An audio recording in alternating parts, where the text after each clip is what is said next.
भगवान ने कहा सीता, जब कलयुग आएगा, कलयुग में सब मुझे मानेंगे जरूर, लेकिन मेरी नहीं मानेंगे। ठीक है ना, मुझे तो मानेंगे लेकिन मेरी बात को नहीं मानेंगे। हम भगवान को बहुत मानते हैं लेकिन भगवान की नहीं मानते, है ना। अगर भगवान की एक एक बात हमारे मन में घेरा कर जाए, थोड़ी बात हमारे मन में बैठ जाए, तो समझो जीवन का कल्याण है। इसलिए जोर से बोलो जय श्री राम। जोर से बोलो, और जोर से बोलो ना एक बार। आओ प्रेम से भगवान का नाम गाए। राम सिया राम, सिया राम जय जय राम। राम सिया राम, सिया राम जय जय राम। राम सिया राम, सिया राम जय जय राम।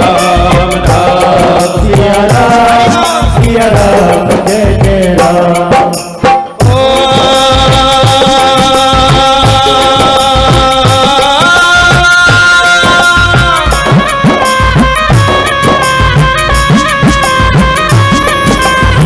कलयुग केवल नाम अधारा, सुमिर सुमिर नर उतर नहीं पारा। राम सिया राम, सिया राम जय जय राम। राम सिया राम, सिया राम जय जय राम।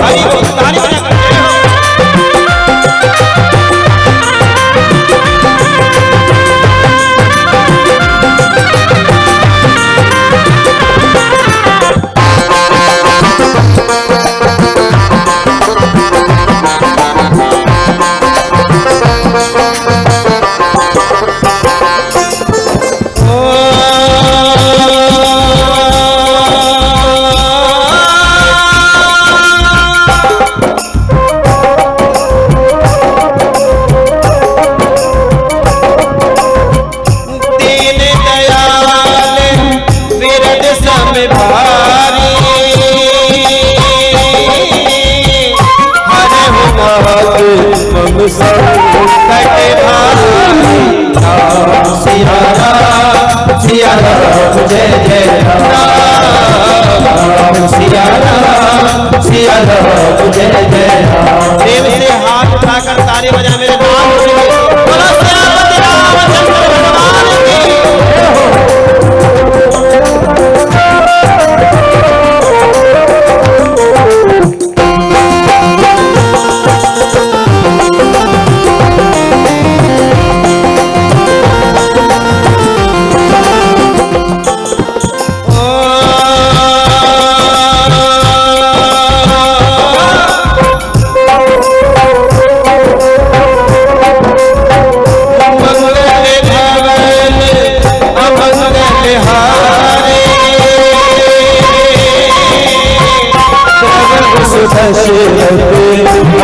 रामचंद्र भगवान की।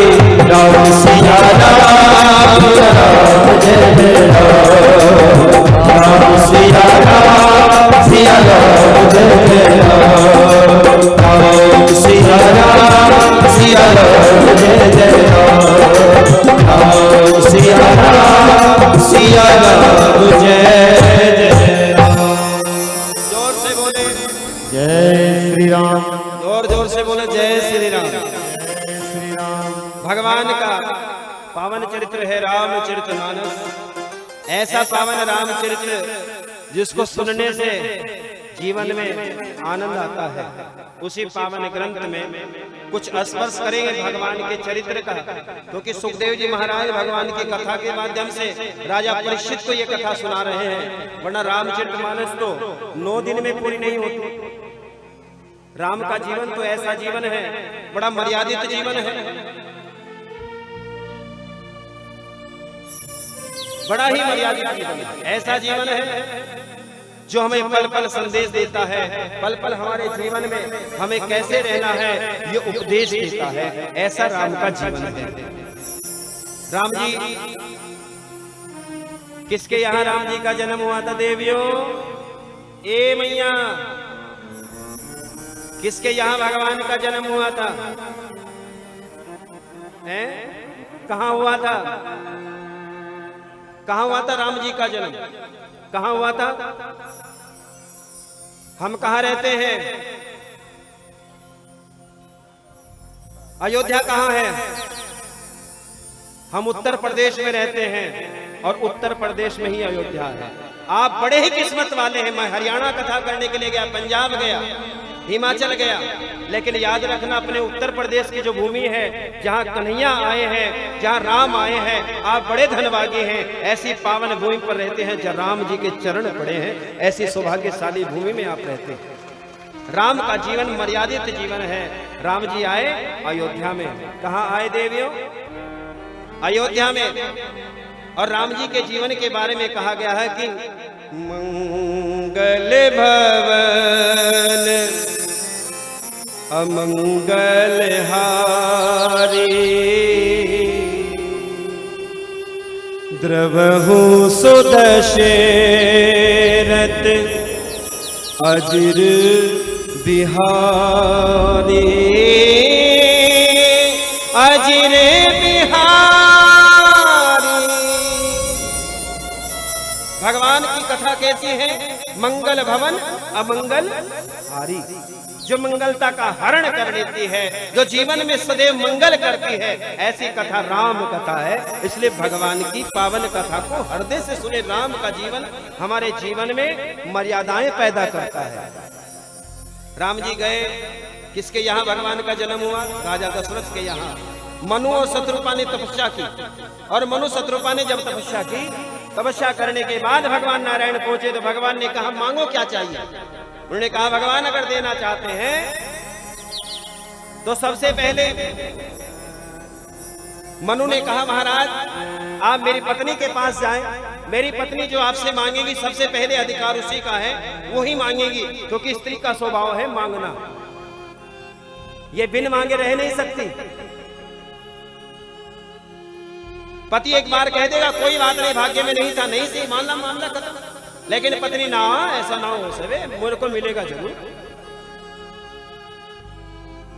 अब गई जैसे ही भगवान नारायण आज शत्रुपा के सामने गए तो शत्रुपा से कहा मांग देवी क्या चाहिए? तो ध्यान से सुनना है मैया, ध्यान से सुनो क्या मांगा शत्रुपा ने, क्या मांगा। और अगर आप लोगों को मांगना पड़े तो एक बात जरूर मांगना। क्या मांगना? शत्रुपा ने कहा भगवान आप मुझे देना चाहते हैं तो मुझे आप जैसा पुत्र चाहिए, केवल आप जैसा। भगवान ने कहा आप जैसा? भगवान ने कहा भाई मेरे जैसा तो मैं ही हो सकता हूं, और तो कोई ना है, डुप्लीकेट तो ना है। मनु के पास गए और मनु से जाकर कहा मनु अब आप मांगो। उसे कहा तथास्तु। शत्रुपा को तथास्तु कहा तो आज मनु के सामने भगवान नारायण पहुंचे। भगवान ने कहा मनु मांग क्या चाहिए? उन्होंने कहा भगवान देना चाहते हो? देवी ध्यान से सुनना। मनु ने कहा भगवान अगर आप मुझे देना चाहते हैं तो मैं आपसे मांगता हूं कि आपके वियोग में मेरे प्राण निकल जाए, केवल इतना मांगता हूं। जब तक जीऊं तेरा नाम लेता रहूं, बस और कुछ नहीं चाहिए मेरे को। भगवान ने कहा तथास्तु। यही अगले जन्म में मनु और शत्रुपा राजा दशरथ और मां कौशल्या जी बनी, और कौशल्या के गर्भ से भगवान जन्म लेते हैं। नौमी तिथि मधुमास पुनीता, शुक्ल पक्ष अभिजित हरिपेता। और समय क्या था? मध्य दिवस अति सीतना धामा, पावन काल लोक विश्रामा। तिथि कौन सी थी भगवान की? राम जी की आने की तिथि देवियों नौमी तिथि। कृष्ण जन्माष्टमी के बाद अगली कौन सी तिथि है? अब की बार दुविधा चल रही है थोड़ी थोड़ी, जन्माष्टमी कब की करें। रक्षाबंधन तो चलो जैसे तैसे हो गई, अब रक्षाबंधन के बाद जन्माष्टमी में सिर में दर्द है। कोई कहते हैं रात्रि में रोहिणी नक्षत्र आएगा 10:30 के बाद, कोई कहेगा जो प्रभात बेला में नक्षत्र होता है वो पूरे दिन होता है। कन्हैया दिन में आया कि रात में? बात खत्म। जो दिन में आया है वो दिन का नक्षत्र मानेगा, जो रात को आया है उसका नक्षत्र रोहिणी नक्षत्र वो 6 तारीख में है। तो आप सभी को 6 तारीख की एडवांस में बधाई। गोविंद आएगा जरूर। नौमी तिथि मधुमास पेता शुक्ल पक्ष अवजर हरि पीता और मध्य दिवस शीत न धामा पावन काल लोक विश्रामा। ऐसा पावन काल जिस समय विश्राम कर रहे हैं लोग, ऐसा भगवान का जन्म और भगवान पहुंच गए। जैसे परमात्मा अयोध्या में आए हैं। अयोध्या का मतलब है जहां कोई युद्ध नहीं किया जाता, उसका नाम है अयोध्या। इसे अवध भी बोलते हैं। क्या बोलते हैं देवियों? अवध। अवध तहां जहां राम निवास। अवध वही है जहां राम जी का निवास है। इसे अवध भी बोला जाता है। अवधी भाषा में लिखी गई है रामचरितमानस, अवधी भाषा में। तो भगवान राम जी का जीवन बड़ा सरल है, बड़ा मर्यादित जीवन है देवियों। भगवान का जन्म हुआ, भगवान बड़े मर्यादित। प्रभाव ये हुआ, भगवान छोटे से हैं, भगवान का नामकरण संस्कार का समय आया, भगवान का नाम रखा जा रहा है। क्या क्या नाम रखा जा रहा है जब प्रेम से सुने। सो सुख धाम राम अस नामा, अखिल लोक दायक विश्रामा।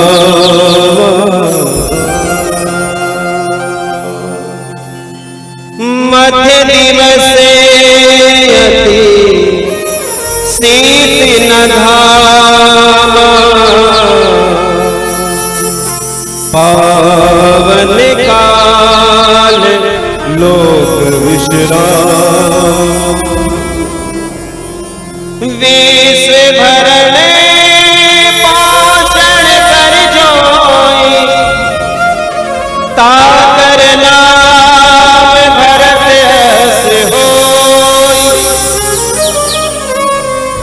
जाके सुमिरन तेरी पुनासा, नाम शत्रुघ्न वेद प्रकाश। ऐसा भगवान का नामकरण संस्कार। बड़े ध्यान से सुनना देवियों, जो भगवान के नामकरण संस्कार को बड़े प्रेम से सुनते हैं, उनके घर में राम पैदा हो ना हो, लेकिन राम जैसा आचरण पैदा जरूर होगा। ये राम की कथा है। राम जी सिखाते हैं। जब भगवान का नामकरण का समय आया, माँ कौशल्या जी अपने पुत्र को गोदी में लेकर आई और गुरुदेव से कहा, गुरुदेव हमारे पुत्र का नामकरण संस्कार कीजिए। तो बड़ा सुंदर नाम रखा गया, सो सुख धाम राम अस नामा। जो सुखों के धाम है उनका नाम है राम। चाहे हंसकर जपो, चाहे रोकर जपो। अगर रोकर जपोगे तो भी सुख मिलेगा, हंसकर जपोगे तो भी सुख मिलेगा। ऐसे राम की महिमा है। ठोकर लगती है तो मुंह से क्या निकलता है? राम। राम का जीवन RAM, राइट एक्शन मैन, जिसने जीवन में सदा सत्य का पालन किया, जिसने सदा अपने जीवन में सत्य को धारण किया। स्थिति परिस्थिति कोई भी नहीं हो, जितना दुख राम के जीवन में आया शायद हमारे जीवन में आया हो।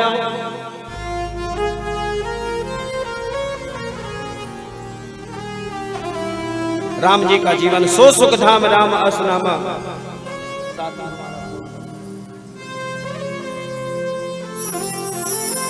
सो सुख धाम राम अस नामा, अखिल लोक दायक विश्रामा।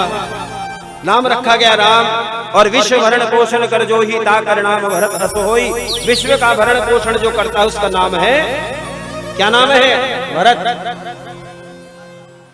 जोर से बोलो ना, राधे राधे। जोर से बोलो जय श्री राम, और जोर से बोलो जय श्री राम।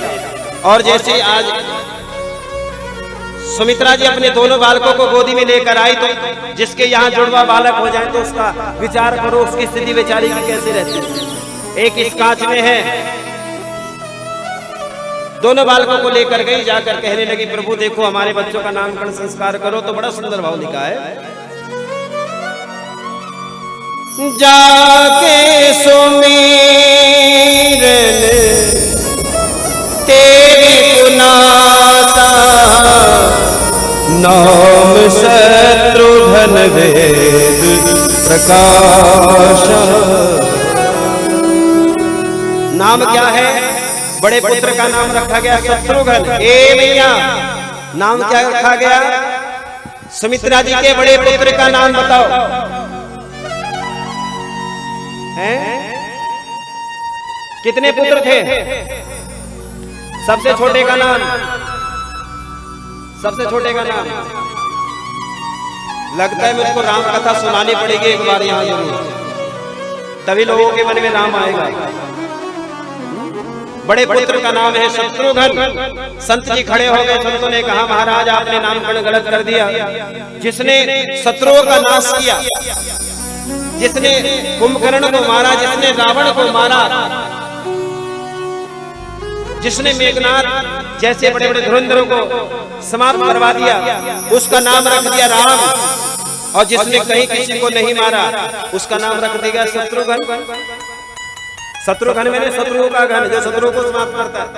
संतों ने जैसे कहा, गुरु वशिष्ठ जी ने कहा, मैंने जो नाम रखा है बड़े सोच समझ के रखा है, क्योंकि जो अंदर के शत्रुओं का नाश करे वो शत्रुघ्न है, लेकिन जो बाहर के शत्रुओं का नाश कर दे वो राम है।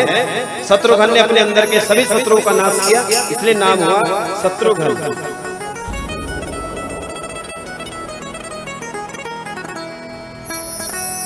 साथी हमारा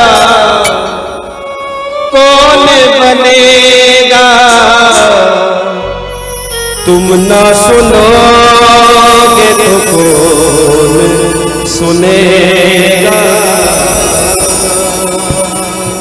सुनो अपनी करुण पुकार, दोनों हाथ ऊपर करके भाव से मीठी मीठी ताली बजाते। हरि बोल, जय हो।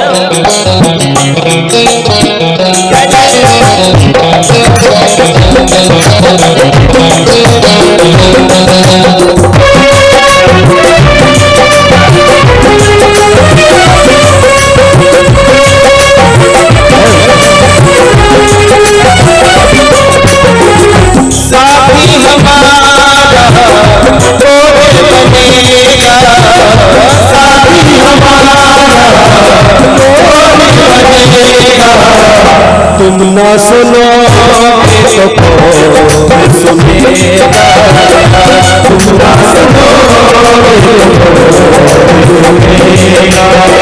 साथी हमारा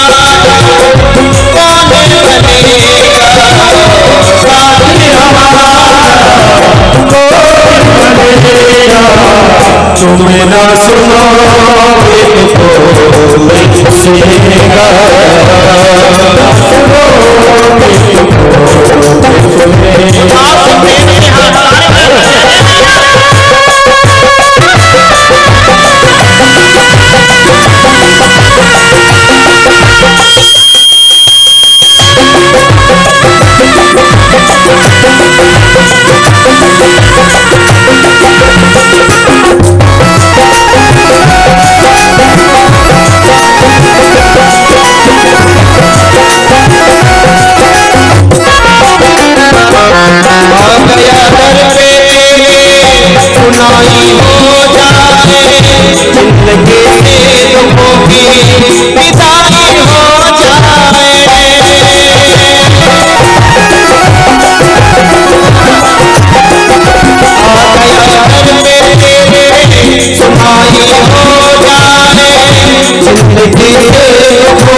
राम जी को 14 वर्ष के लिए वनवास हो गया।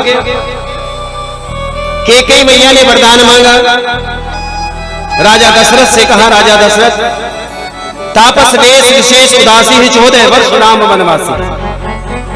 14 वर्ष के लिए राम जी को वनवास भेज। राम जी के बारे में जैसे आज राजा दशरथ ने सुना, राजा दशरथ ने कहा, कैकेयी आप क्या मांग रही है, जरा सोच विचार कर मांगना। आप मेरे प्राणों को मांग ले, मुझे मांग ले, राजपाट मांग ले, लेकिन राम को 14 वर्ष के लिए वनवास ना दे। कैकेयी ने कहा, जो मैंने मांगा है वो मांगा है। राजा दशरथ से सौगंध खिलवाई थी। क्या सौगंध खिलवाई थी? प्राण जाए पर वचन न जाए, रघुकुल रीत सदा चली आई। प्राण जाए पर वचन ना जाए, जो कह दिया उसका पालन किया जाता था, उस बात को फॉलो किया जाता था। जो बड़े कह देते थे उसे घर के माना करते थे। तभी तो राम का जीवन याद किया जाता है। राजा दशरथ ने अनेक बार प्रयास किया, लेकिन राम जी को वनवास जाने से रोक ना पाए, क्योंकि मां का आदेश है। जब राम जी आए थे मां कौशल्या के पास, कौशल्या मोहन भोग बना रही थी। पुत्र से पूछा, चेहरा लटका हुआ है? नहीं, भगवान मुस्कुरा रहे हैं। मैया से कहा, मैया क्या कर रही हो? पुत्र तेरे लिए मोहन भोग बना रही हूं, आज तुझे सिंहासन मिलेगा। आज राम जी ने कहा, नहीं मैया, मुझे सिंहासन नहीं मिला है, भरत को सिंहासन मिलेगा, और उसकी व्यवस्था को देखने के लिए मुझे 14 वर्ष तक केवल वनवास जाना है। मैया केवल 14 वर्ष। इतना सुना मैया धीर खोने लगी, हाथ से प्रसाद छूट गया। मैया ने कहा, पुत्र किसने तुझको वनवास दिया है? अब इतनी बात सुनी तो राम जी ने कह दिया, मुझे कैकेयी मां ने वनवास दिया है। अगर राजा दशरथ वनवास को देता तो शायद मां बदलाव कर सकती थी, क्योंकि मां का अधिकार ज्यादा होता है। लेकिन जब कैकेयी ने वनवास दिया है तो उतना ही अधिकार कौशल्या का है, उतना ही कैकेयी का है। और कैकेयी जैसा पात्र अगर रामचरितमानस में ना होता तो विचार करना क्या होता। आज अपने बच्चों के नाम कोई कैकेयी नहीं रखता, आज अपने बच्चों के नाम कोई मंथरा नहीं रखता। क्यों जी? राम जी का जीवन ऐसा है, जो मां ने कह दिया उसका पालन करने के लिए भगवान वनवास को चले गए। जब भगवान वन को गए, सारी प्रजा भगवान के चरणों में आकर लेट गई। भगवान से कहा, हम विद्रोह करेंगे, हम भरत को सिंहासन पर बैठने नहीं देंगे, हम राम जी आपको राजा मानते हैं, सो आपको बिठाएंगे। राम जी ने कहा, पागल मत बनो, भरत राजा बनेगा। अरे मुझे तो थोड़ी सी सेवा दी है, मैं तो फिर भी बड़ा हूं। अगर भरत सिंहासन ग्रहण कर लेगा तो दुनिया वाले एक बात जरूर कहेंगे, राजा का बड़ा भाई है, राजा का बड़ा भाई है। बड़ा तो बड़ा होता है, बड़ा हुआ तो क्या हुआ, जैसे पेड़ खजूर और पंछी को छाया नहीं, प्यारे फल लागे अति दूर। बड़ा होना कोई बड़ी बात नहीं है, बड़प्पन आने में बड़ी बात है। कई बार बहुत बड़े हो जाते हैं, उम्र में बड़े हो जाते हैं, लेकिन कोई सम्मान की बात नहीं करते, कोई परिवार को डिसाइड करने की बात नहीं करते।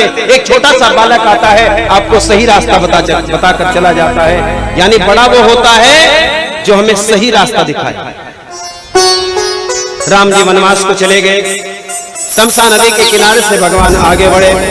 भगवान यहाँ से गोरा जी का पावन क्षेत्र में गए। ऐसे पावन पवित्र क्षेत्र में गए जहाँ बड़े बड़े भीड़ जाति रहते हैं। जात पात ना पूछत कोई, हरि को बजे सो हरि का हो। राम जी केवल ब्राह्मणों को नहीं मिले, राम जी केवल ठाकुरों को नहीं मिले, राम जी केवल चौधरी को नहीं मिले, राम जी सबको मिले। क्योंकि जात पात ना पूछत कोई, हरि को बजे सो हरि का। भगवान सबका है। एक बात मन में विचार करना, सबका भगवान है और सब में भगवान है। भगवान सबके अंदर है। जो तुम्हारे अंदर है वो ही मेरे अंदर बोल रहा है, जो मेरे अंदर बोल रहा है तुम्हारे अंदर बोल रहा है, वो सबके अंदर है, घट घट का वासी है। भगवान वनवास को चले गए। जब भगवान वनवास को गए तो परमात्मा, बड़ा पावन पवित्र क्षेत्र है, ऐसा पावन क्षेत्र है। प्रभात वेला में भगवान उठे, सुमंत आया था भगवान को लेने के लिए। भगवान ने सुमंत से कहा, सुमंत जाओ वापस। सुमंत जा नहीं रहा। भगवान ने बरगद का दूध मंगाया, जटा को बांधा, सूर्य को जल दिया, और भगवान यहाँ से आगे बड़े सुंदर पावन तट पर जा रहे हैं। गंगा घाट पर हैं, और गंगा के घाट पर भगवान जैसे पहुंचे तो भगवान के ने देखा गंगा पार करनी है, तो सामने देखा एक अटपटा सा व्यक्ति बैठा है जिसका नाम है केवट। क्या नाम है? केवट। और केवट जैसे बैठा है तो भगवान ने जाते कह दिया, मांगी नावया केवट कहूँ तुम्हारे मदन में जा। क्या कहा? केवट ने कहा, भगवान ने कहा जाकर केवट हमें अपनी नौका दे दो। मांगी नाव ना केवट आना। केवट को नहीं बुलाया भगवान ने, केवट नौका मांगी नहीं। ठीक है ना? तो भगवान ने ये चौपाई तुलसीदास ने लिखी है, मांगी नाथ के प्यारा तुम्हारे नरम में जाना। भगवान ने जैसे कहा केवट मुझे तेरी नौका चाहिए तो केवट ने कह दिया नहीं दूंगा, हम आप अपनी नौका नहीं देंगे। भगवान ने कहा क्यों नहीं दोगे? उन्होंने कहा मेरी नौका में तू ना, मेरा साधन में तू ना दूसरों को ले जा, वो तो हमारी मर्जी, हम देना दे अपनी छोटा बुद्धि देना दे हमारी मर्जी, वो तो हमारा साधन है ना। अब जैसे भगवान से कहा मैं अपनी नौका नहीं दूंगा, तो भगवान ने कहा क्यों नहीं दोगे? कि भगवान देखो मैं अगर आप ज्यादा जिद करोगे तो मेरी एक शर्त क्या है कि पहले मैं आपके चरण धोऊंगा, चरण धोने के बाद फिर आपको गंगा पार करूंगा। केवट ने कहा जैसे, तो भगवान ने कहा अच्छा केवट एक बात बता, तेरे दरवाजे जो भी आता तो सबके सामने यही शर्त रखता, पहले इसके चरण धोएगा फिर गंगा पार कराएगा। उसने कहा नहीं भगवान, क्यों? मैंने केवल आपके सामने शर्त रखी है। क्यों मेरे सामने शर्त रखी है? क्योंकि भगवान जब ये जीव तेरे दरवाजे जाता है तू सैकड़ों शर्त रखता है, मंदिर गया था, दान किया था, मेरा भजन किया था, मेरे लिए क्या किया था? तुम तो हजारों शर्त रखते हो, मेरी तो केवल एक ही शर्त है कि मैं आपके चरण धोना चाहता हूं। और सुनो भगवान अगर चरण धुलवाना चाहते हो तो धुलवाई लो, नहीं धुलवाना चाहते तो महाराज निकलो, जाओ भगवान। और जैसे ये बात कही तैसे ही केवट में जैसे कहे तो दिया, लेकिन अंदर से मन में बड़ा परेशान हुआ। मैंने भगवान को क्यों बोला ऐसा? अरे ना जाने किस रूप में नारायण मिल जाए, पता नहीं कितना बड़ा सौभाग्य कि भगवान दरवाजे आए और आज मैंने अपनी अटपटी भाषा में, टूटी फूटी भाषा में भगवान को कह दिया जाओ ना। भगवान से कहा, भगवान ने जैसे सुना केवट ने कहा भगवान सुनो एक बात, मुझे पता है तुमसे तैरना नहीं आता, कहे हो तुम्हारे मर्म में जाना। ये कमजोरी किसको पता है? केवट को पता है, अटपटा है। केवट बुद्धिमान नहीं है, केवट पढ़ा लिखा नहीं है, केवट समझदार नहीं है, किसी विद्यालय में नहीं गया, लेकिन केवट को ये पता है कि भगवान से तैरना नहीं आता। ज्ञानी को भगवान मिले ना मिले, लेकिन अज्ञानी को भगवान मिल जाता है। जब भी भगवान के दरवाजे में जाओ अज्ञानी बन जाओ, कुछ नहीं जानते, तू जाने तेरा काम, हमें नहीं पता महाराज किकर होगा। जब हम ये कह देंगे ना कैसे होगा, जब हम ये कहेंगे मैं कर रहा हूं, तो जब मैं का पत्थर टूटता है और जब ये कहता है कि आप कर रहे हैं तो भगवान की मूर्ति का निर्माण होता है। इसलिए आप कहा करें भगवान तू करेगा, हम कौन है करने वाले। आज केवट ने कहा भगवान मुझे पता है तुमसे तैरना नहीं आता, और एक बात और सुनो भगवान, मुझे पता है तुम्हारे पास देने के लिए कुछ नहीं है। आज तो भी कंगाल और हम भी कंगाल। इतना सुना, आज क्रोध आ गया लक्ष्मण को। लक्ष्मण ने कहा तुम्हें शर्म नहीं आता? भगवान के प्रति ऐसे विचार रखते हो, कभी कहते हो पार नहीं करूंगा, कभी कहते हो तुमसे तैरना नहीं आता। अब यहां तक हो गई कि तुम कह रहे हो कि तुम्हारे पास देने के लिए कुछ नहीं है। और केवट ने बीच में एक बात कह दी, राजा दशरथ की सौगंध खाकर कहता हूं कि मुझे पता है तुम्हारे पास कुछ नहीं है। इतना सुना लक्ष्मण को क्रोध आया, लक्ष्मण ने तरकस से बाण निकाला, आज जिंदा नहीं छोड़ूंगा। जैसे तरकस से बाण निकाला केवट ने छाती खोल दी, चलाओ बाण चलाओ। भगवान को पसीना चढ़ गया, उधर केवट छाती ताने खड़ा है, चलाओ बाण। भगवान ने जैसे केवट की ओर देखा, लक्ष्मण की ओर देखा, मामला गड़बड़ है, तनावपूर्ण स्थिति है, पर नियंत्रण में है, थोड़ी सी नियंत्रण में है। आज भगवान ने कहा ये क्या हो रहा है? केवट ने कहा भगवान तुम चिंता मत करना, ये मेरा और इसका पिछले जन्म का मामला है, आज निपट जाए। पिछले जन्म का मामला क्या है? ध्यान से सुनना देवियों। पिछले जन्म में ये केवट एक कछुआ था। क्या था जी? कछुआ था, क्षीर सागर में रहा करता। देवउठनी एकादशी आने वाली थी, जो समय काल चल रहा है ना, ये जो समय काल चल रहा है ये बड़ा पावन समय है। चतुर्मास लगा है, 4 महीने का चतुर्मास लगा है। इसी मास में ये भाद्रपद लगा है। कौन सा महीना चल रहा है देवियों? भाद्रपद। इसी में बलराम जी आए, इसी में कन्हैया जी आए, इसी में राधा जी का जन्म हुआ, इसी महीने में। ये महीना कोई साधारण ना है। इसी महीने में राजा परीक्षित को सुखदेव जी महाराज ने जो कथा सुनाई वो भाद्रपद का महीना यही महीना था। इसलिए महीने भगवान से कहा, भगवान मुझे पता है तुम्हारे पास कुछ नहीं है। छाती तान कर खड़े हो गए। ये कछुआ था, शेष सागर विरहा करता। भगवान सो रहे थे, लक्ष्मी जी चरण दबा रही थी। अब जैसे भगवान सो रहे थे, लक्ष्मी जी चरण दबा रहे थे, तो इस कछुए के मन में आया चलो भगवान के चरण छू लूं। सिर सागर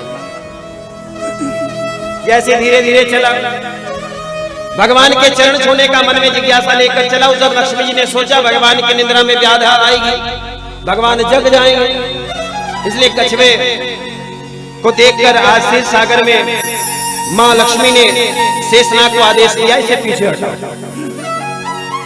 अब पीछे हटाया, एक बार हटाया, दो बार हटाया, लेकिन जिसकी लागी रे लगन भगवान में, जिसकी लगन भगवान में है वो कितनी बार भी थपेड़े खाए, वो लगा है लाई। धीरे धीरे आज लक्ष्मी मैया ने देखा मान नहीं रहा, शेषनाग को कुछ करड़े शब्दों में कह दिया, जरा इसका इलाज कर दो ना। शेषनाग को भी क्रोध आया। जैसे कछुआ आया भगवान के चरण छूने के लिए, मन में एक संकल्प लेकर आया, या तो भगवान के चरण छू लूंगा या अपने प्राणों को त्याग दूंगा। देर नहीं की, जैसे कछुआ आगे बढ़ा, पूंछ उठाई शेषनाग ने, जैसे मारी कछुए के प्राणांत हो गए। जोर से बोले जय श्री राम। अब जैसे प्राणांत हुए, यही कछुआ है अगले जन्म में केवट बनकर खड़ा है, भगवान नारायण राम जी बनकर खड़े हैं, लक्ष्मी जी सीता बनकर आई है। वो जो शेषनाग था वो कौन है? कौन है देवियों? लक्ष्मण है। वाह जी वाह। अब इस बात समझ में धीरे धीरे खुलेगी ना मेमोरी, अभी बंद थी। वो जो लक्ष्मण जी थे निकाल कर खड़े हैं तरकस से बाण, मैं तुझे नहीं मारूंगा। केवट ने कहा मेरा परम सौभाग्य भगवान, तुम चिंता मत करो। क्या सौभाग्य है? सबसे पहला सौभाग्य गंगा के किनारे मरूंगा। सबसे पहला सौभाग्य गंगा के घाट पर मरूंगा। लोग तो मुंह में गंगा जल डालते हैं, मैं तो गंगा में बैठकर मरूंगा। अंतिम समय में लोगों व्यक्ति गंगा का अगर एक मुख में बूंद गंगा जल होती है, तुलसी दल होती है, तो सीधे ठाकुर जी के दरवाजे जाता है। यहाँ तो गंगा जी है। और सुनो दूसरा सौभाग्य, भगवान तुम सामने हो, तेरे सामने मरूंगा। और जब तीसरा सौभाग्य तो बहुत बढ़िया बताया केवट ने। तीसरा सौभाग्य कहा भगवान तुम हो करुणा के सागर, करुणा करने वाले हो। जब मैं मर जाऊंगा तो मेरी अंतिम क्रिया भी करोगे ना भगवान? करोगे ना भगवान? भगवान ने कहा हाँ हाँ करनी पड़ेगी। अच्छा जब आप अंतिम क्रिया करोगे, मेरे को अग्निदाह संस्कार करोगे, तो एक काम करना भगवान, हमारे गांव की रीति है जो दाग देता है वो 13 दिन तक कहीं नहीं जाता, यही रहता है, उसका आना जाना बंद। तो मुझे तो फायदा भगवान, 13 दिन तक तो दर्शन पाऊंगा। अब जैसे केवट ने ये बात कही, लक्ष्मण ने ये बात सुनी, लक्ष्मण ने तरकस से बाण को पीछे, जो काल के बाण को पीछे हटाए, ऐसा धनबादी केवट। अब जैसे ये बात आई चरण धोने की, तो भगवान ने कहा चल चरण धो ले। जब चरण धोने की बात है तो चरण धोने की बात आई, केवट ने कहा भगवान कुछ जल्दबाजी हो रही है। हाँ जल्दबाजी तो है ही की बात है। तो भगवान एक बात सुनो, मैंने सुना है दान करे तो धर्म पत्नी साथ हो, यज्ञ करे तो धर्म पत्नी साथ हो, पूजा कराए तो धर्म पत्नी साथ हो। आज तुम आए हो मैं पत्नी को भूल जाऊं? अब दौड़ कर गया, आवाज लगाई हरिओ भगवान। क्या है जी? दरवाजे भगवान आए हैं, चल भगवान के चरण धो ले। रोने लगी बेचारी, मेरे घर में कोई सोने चांदी का बर्तन ना है जिसमें भगवान के चरण धो लूं। उसने कहा भगवान सोने चांदी का भूखा ना है। भगवान काहे का भूखा देवियों? आपकी भावनाओं का भूखा है। आप भगवान को पैसे से नहीं खरीद सकते। कैसे खरीद सकते हो? प्रेम से खरीद सकते हैं, केवल प्रेम, केवल प्रेम। और भगवान ने कहा चल केवट चरण धो ले। तो पत्नी को लेकर आया, बच्चों को लेकर आया, आकर कहने लगा, लकड़ी का कुटोता लाया, भगवान के चरण धोने लगा और कहा ओ चरण धुलाओ मेरे प्यारे रघुरैया।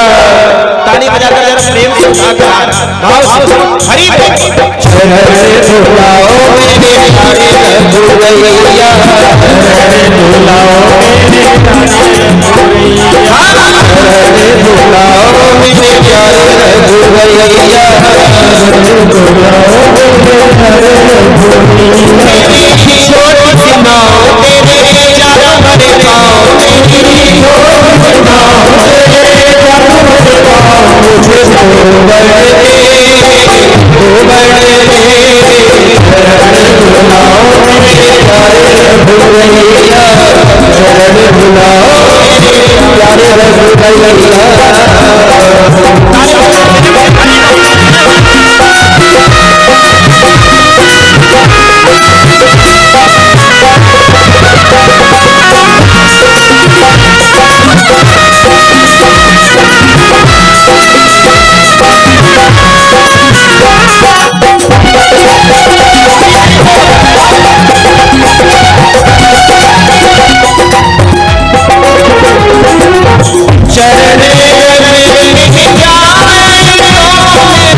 छोटी नाव तेरे चारों बड़े पाँव मुझे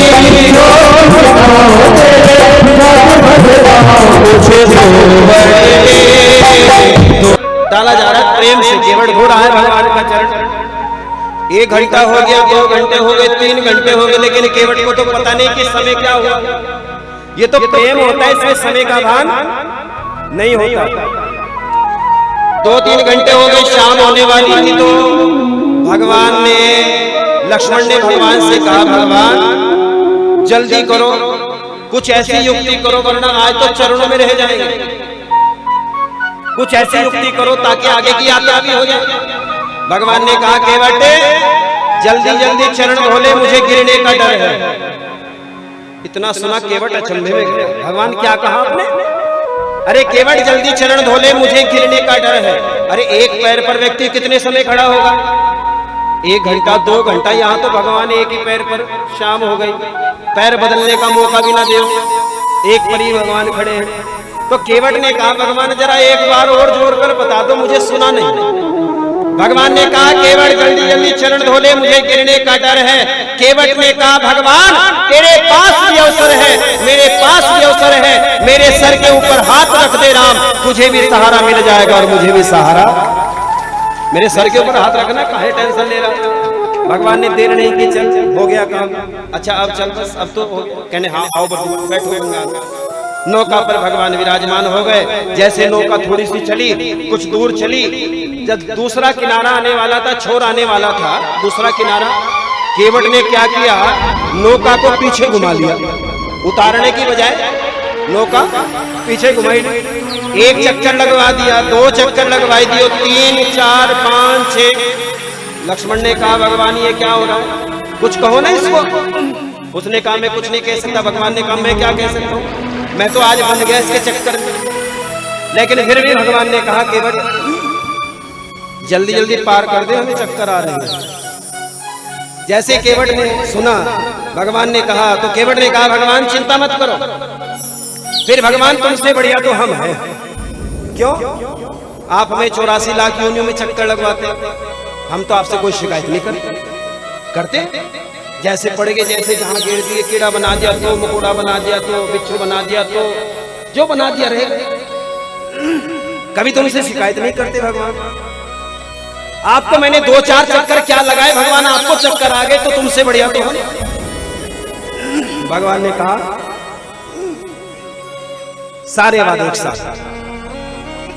केवट ने कहा, भगवान मेरी नौका को तुम संभालोगे, वादा करो। जब मेरे जीवन की नौका डगमगाएगी तो आप संभालोगे। भगवान ने कहा, वादे पक्के। एक काम करना भगवान, आज आप मेरे दरवाजे आए हैं तो मैं आपको पार कर रहा हूं। एक वचन भर लो, आज जब मैं तेरे दरवाजे आऊं तो मुझे भी पार करना। भगवान ने कहा, तो ऐसा ही बजाओ प्रेम से ताली। ऐसा प्रेम का प्रसंग है।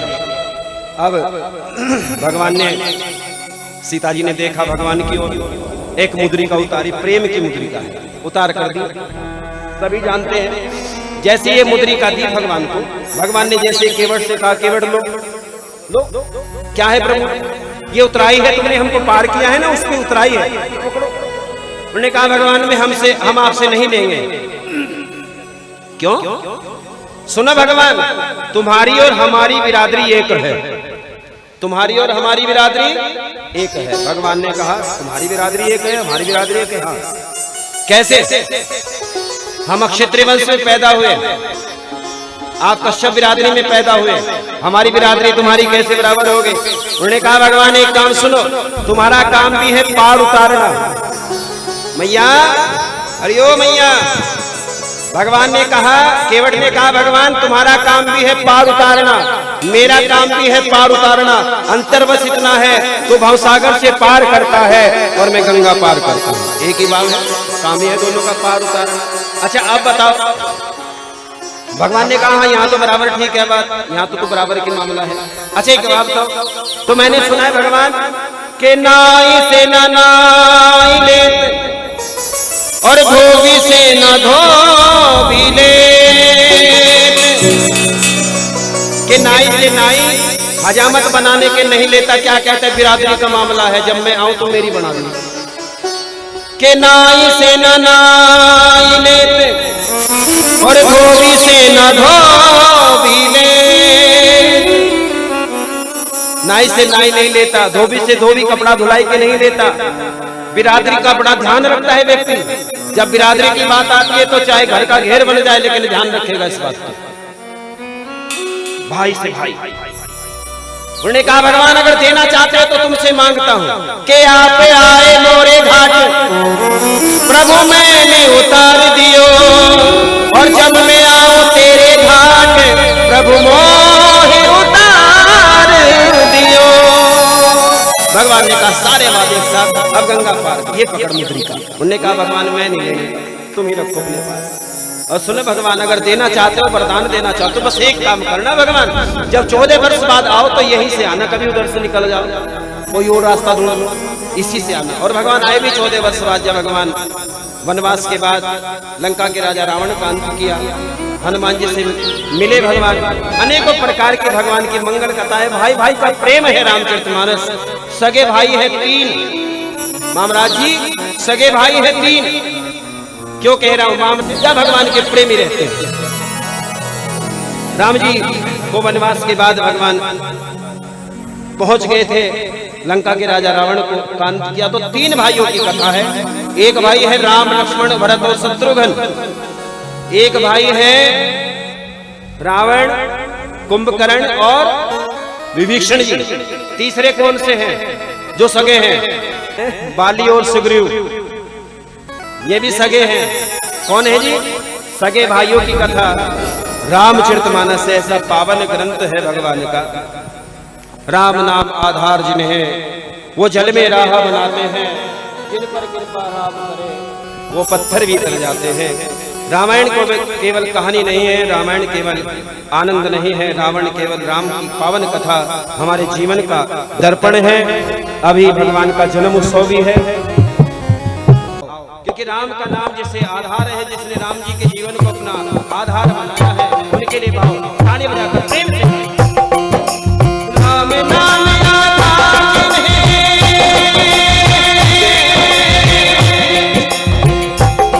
जब तक ताली नहीं बजेगी तब तक आनंद नहीं आएगा।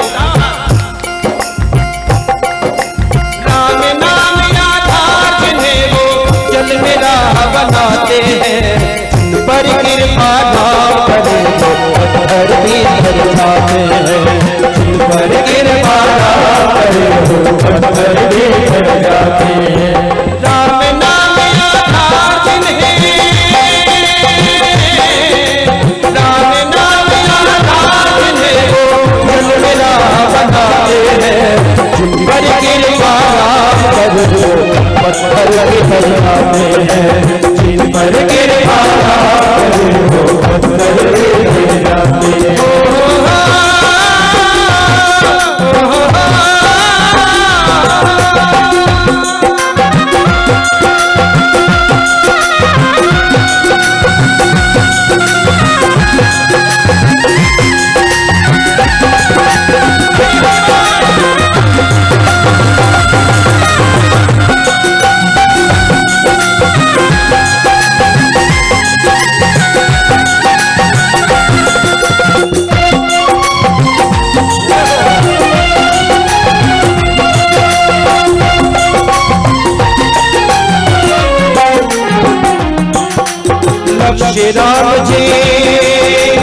सिद्धि राम जी राम की सकल बड़ाई राम की सकल बड़ाई राम काज करने वालों में राम की शक्ति समाए पथ के नामों से देखो राम करे रघुराए भक्ति परायण निज भगतो सारा श्रेय दिलाते हैं बड़े के बाबा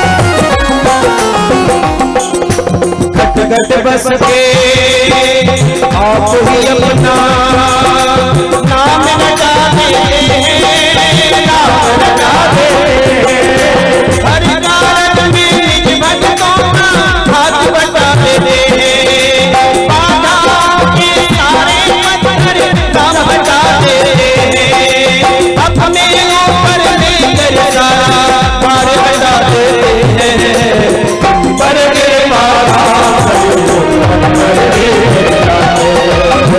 मर के राम नाम आघात में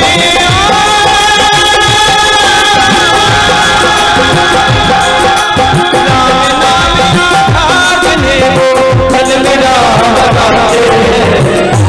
जिन पर कृपा वो पत्थर भी तर जाते जो पत्थर दिल बनकर बैठे वो हाथ नीचे रखना जो पत्थर दिल नहीं है मेरे राम के लिए वो दोनों हाथ ऊपर करे जो कुर्सी पर बैठे हैं जिनके हाथ ऊपर वो किस्मत में सुपर जिनके हाथ नीचे वो खड़े टेंट के पीछे उठाओ प्रेम से हाथ और गाए वो जिन पर कृपा